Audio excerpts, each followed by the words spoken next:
Assalamualaikum warahmatullahi wabarakatuh. Selamat siang Ibu Ervin dan selamat siang teman-teman semua. Kami dari kelompok TAPL 4 dan di sini kami akan mempresentasikan TAPL pada week ke-9 kami. Berikut adalah anggota dari kelompok 4. Baik, untuk pembahasan yang pertama adalah mengenai total solids. Next.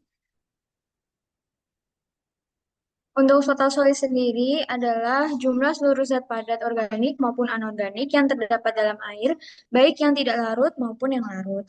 Kemudian untuk prinsip pengujian dari total solids ini sendiri dilakukan dengan metode penguapan dan pengeringan atau evaporasi pengeringan, yang mana menggunakan suhu 103 sampai 105 derajat Celcius. Next.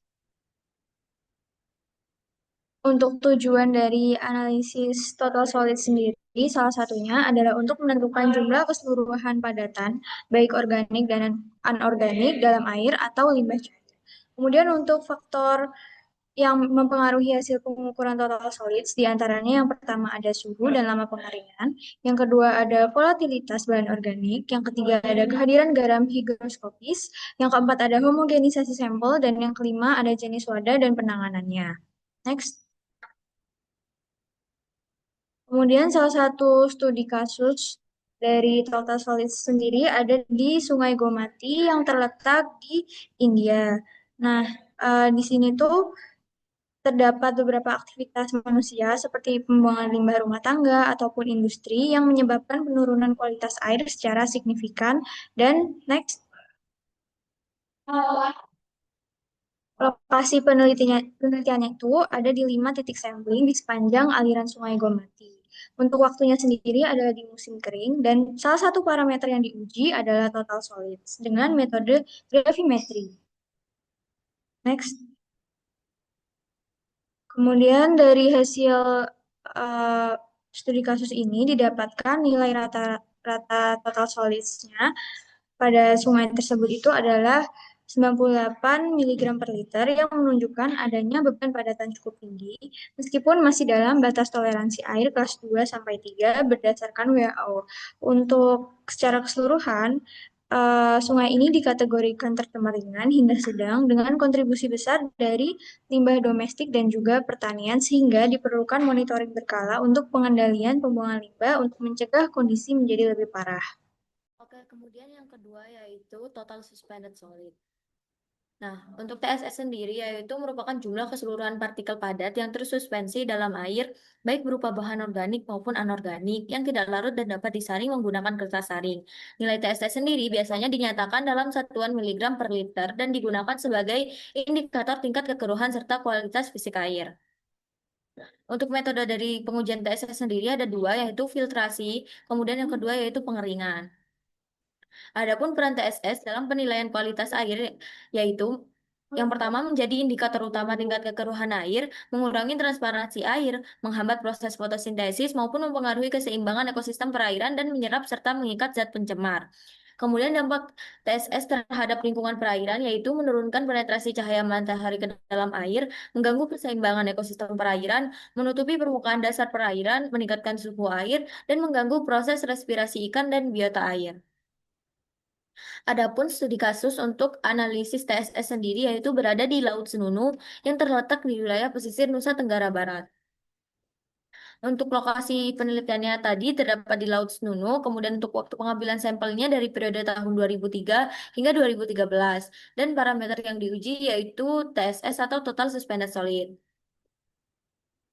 Dari hasil studi kasus tersebut didapatkan bahwa rata-rata TSS di Laut Senunu bisa dilihat di dalam PPT, kemudian Laut Senunu ini termasuk dalam kelompok kelas 1 yang berarti sangat baik atau menunjukkan kondisi perairan di Laut Senunu tersebut masih bersih dan belum tercemar. Yang selanjutnya adalah total dissolved solid atau TDS. Next. Total dissolved solid atau TDS adalah jumlah seluruh zat padat terlarut dalam air seperti mineral, garam, logam, dan bahan organik Nah, semakin tinggi TDS, semakin tercemar air dan semakin menurun kualitasnya.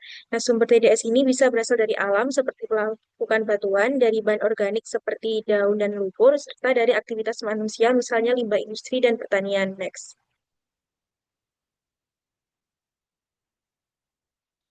TDS ini diukur dengan metode APA 2540C, yaitu menyaring sampel air menggunakan filter dan mengeringkannya pada suhu 180 derajat Celcius hingga beratnya konstan. Selain itu, pengukuran juga dapat dilakukan menggunakan TDS meter yang mengukur konduktivitas listrik air secara cepat di laboratorium maupun di lapangan. Next. Nah, ini merupakan metode pengukuran TDS, yaitu pada metode gravimetri dan metode konduktivitas listrik. Next. Menurut WHO, air dengan TDS di bawah 300 mg per liter tergolong sangat baik, sedangkan di atas 1.200 mg per liter tidak layak dikonsumsi. Sementara itu, baku mutu air sungai dan danau di Indonesia adalah maksimal 1.000 mg per liter berdasarkan PP nomor 22 tahun 2021. Next. Dan ini merupakan dan air.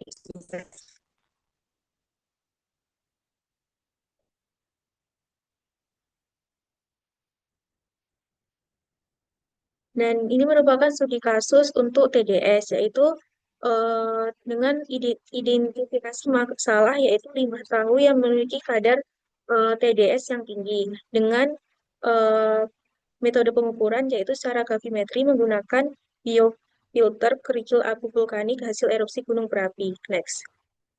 Nah, kesimpulannya dari studi kasus ini yaitu biofilter kerikil Gunung Merapi dapat menurunkan TDS di daerah Semarang ini sebesar 91,23%. Next. Oke, selanjutnya itu terkait dengan organic matter atau bahan organik yang ada pada tanah. Jadi bahan organik tanah adalah semua sisa makhluk hidup, baik yang berasal dari tumbuhan, hewan, maupun mikroorganisme. Jadi secara sederhana, bahan organik tanah ini adalah komponen tanah yang berasal dari organisme hidup dan berperan penting dalam menjaga kesuburan serta struktur tanah. Next. Oke, terdapat beberapa langkah uji yang digunakan untuk menentukan bahan organik yang ada pada tanah. Yang pertama yaitu dengan menghitung kadar air atau moisture content.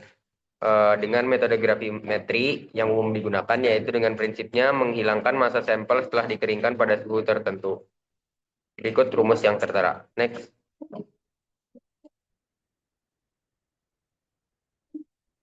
Untuk selanjutnya yaitu menentukan kadar abu atau ash content, yaitu dengan metode pembakaran yang paling umum digunakan. Prinsip kerjanya yaitu bahan organik teroksidasi menjadi gas CO2 dan H2O saat dipanaskan. Dan sisanya tidak akan terbakar adalah fraksi mineral atau anorganik atau yang biasa kita kenal dengan abu. Berikut adalah rumus yang tertera. Oke, buat selanjutnya yaitu menentukan kadar kandungan bahan organik tanah itu sendiri atau organic matter, di mana terdapat dua metode umum yang digunakan. Yang pertama itu ada loss on ignition atau LOI, dan yang kedua ada Wolff-Black dengan oksidatif kimia. Dengan prinsip kerjanya yaitu massa yang hilang saat sampel kering dipanaskan pada suhu tinggi dapat mempresentasikan bahan organik yang teroksidasi. Berikut rumus yang tersedia. Next. Berikut pengaruh organic matter pada komponen fisika pada tanah.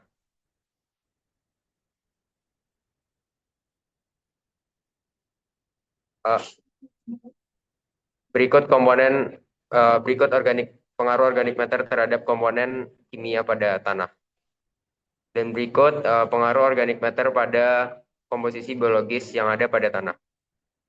Dan studi kasusnya di sini yaitu dengan judul analisis pH, C organik dan N total dan rasio C per N pada tanah lahan perkebunan kelapa sawit di Desa Logas, Kabupaten Kuantan, Singingi. Next. Oke, dari hasil studi kasus dapat disimpulkan dari hasil pemeriksaan pH, C organik dan N total menunjukkan kesuburan tanah pada lokasi studi kasus tersebut rendah karena minimnya bahan organik yang ditemukan pada tanah pada lokasi tersebut. Next. Baiklah, ini saya akan membahas terkait total organik karbon atau TOC. Next. Oke, jadi pengertiannya yakni TOC merupakan jumlah karbon yang terdapat dalam senyawa organik pada suatu sampel air atau limbah. TOC menjadi parameter yang spesifik untuk mengukur tingkat pencemaran organik. Next. Berikut merupakan fraksi-fraksi dari TOC, di mana terdapat TC atau total karbon, IC inorganic carbon, TOC total organic carbon, DOC dissolved organic carbon, dan NPOC non-purable organic carbon dengan keterangan yang terlampir. Serta terdapat gambar pada kanan membantu untuk visualisasi terkait penggambarannya. Oke, next. Terkait metode penentuan dari TOC sendiri. Jadi metodenya itu terdapat dua teknik oksidasi yang berbeda, yakni oksidasi UV kimia basa dan oksidasi pembakaran katalik. Namun selain oksidasi yang berbeda, terdapat tiga metode dalam penentuan TOC, yakni metode selisih, adisi, dan metode langsung, atau juga disebut dengan metode NPOC. Next. Berikut merupakan dua metode penentuan TOC utama yang digunakan. Terdapat metode selisih dan metode langsung, di mana metode selisih terdapat seperti yang gambar terlampir. TOC merupakan pengurangan dari TC dan IC. Selanjutnya untuk metode langsung, yakni TOC ditentukan dengan mengukur NPOC, dengan kata lain TC setelah IC dihilangkan. Oke, next. Oke, pentingnya penghilangan karbon anorganik. Mana karbon anorganik sendiri akan terdeteksi sebagai TOC, sehingga menghasilkan nilai TOC yang terlalu tinggi atau overestimation, mengganggu akurasi dan interpretasi data kualitas air atau limbah. Oke, next. Berikut merupakan studi kasus, di mana studi kasus yang ambil yakni karbon organik total pada air pori di sedimen Pulau Payung, Sumatera Selatan. Next. Oke, tujuannya ini untuk menganalisis kandungan TOC dalam air pori dan menghubungkan dengan tekstur sedimen serta parameter perairan. Berikut merupakan data yang terlampir terkait kandungan karbon organik total pada air pori. Next. Berikut merupakan hasil penelitian dari TOC itu sendiri. Next. Oke, diperoleh kesimpulannya yakni air pori sedimen memiliki kandungan TOC yang sangat tinggi yang dipengaruhi oleh jenis sedimen halus, lempung, dan aktivitas dekomposisi. Tidak ada korelasi kuat antara parameter perairan kolam, suhu salinitas, dan TOC air, sehingga menegaskan bahwa TOC dalam sedimen dikendalikan oleh proses lokal di dalam sedimen itu sendiri. Okay, next. Selanjutnya adalah fixed solid atau FS dan volatile solids atau VS. Next. Jadi pengertiannya dalam analisis padatan air limbah atau lumpur, fixed solids atau FS dan VS atau volatile solids merupakan komponen dari total solids atau TS yang membantu membedakan antara bahan organik dan organik. Dan bedanya adalah kalau FS ini residu padatan yang tersimpan setelah pembakaran pada suhu 550 derajat Celcius, dan volatile solid adalah bagian padatan yang menguap atau terbakar habis pada suhu 550 derajat Celcius. Next. Untuk prinsip pembakaran 550 derajat Celcius sendiri itu yaitu adalah tujuan dari pembakaran ini adalah untuk memisahkan padatan organik dari padatan anorganik. Prosesnya biasanya dilakukan setelah sampel dikeringkan pada suhu 103 sampai 109 derajat Celcius untuk menghilangkan air. Dan berikut ada tahapan umumnya. Next. Nah, perbedaan padatan organik dan anorganik adalah secara asalnya itu kalau yang padatan organik yaitu VS, yaitu sisa organisme hidup, biomasa atau bahan organik. Lalu FS itu berasal dari mineral, pasir, garam, dan logam. Dan lainnya bisa terdapat di slide. Lalu next. Fungsi analisis utama dari FS dan VS dalam pengolahan lumpur yaitu adalah untuk menentukan kandungan bahan organik lumpur. Lalu yang kedua menilai efisiensi proses stabilisasi lumpur. Yang ketiga menentukan strategi pengelolaan akhir lumpur. Next. Studi kasus di sini yaitu dari hasil uji laboratorium lumpur dari unit pengolahan limbah domestik. Parameternya yaitu berupa berat lumpur kering dan berat residu setelah 550 derajat Celcius. Didapatkan nilai tersebut dan dilakukan perhitungan, lalu didapatkan nilai persen VS yaitu sebesar 60% dan persen FS sebesar 40%. Next. Dari kasus tersebut dapat dilihat bahwa lumpur memiliki 60% bahan organik, artinya masih banyak senyawa yang mudah terdegradasi atau belum stabil. Lalu yang kedua, jika dilakukan proses digesti aerobik dan kadar VS menurun menjadi 30%, berarti 50% bahan organik berhasil diuraikan selama proses pengolahan. Oke, sekian penjelasan dari kelompok kami. Kurang lebihnya mohon maaf. Terima kasih. Wassalamualaikum warahmatullahi wabarakatuh.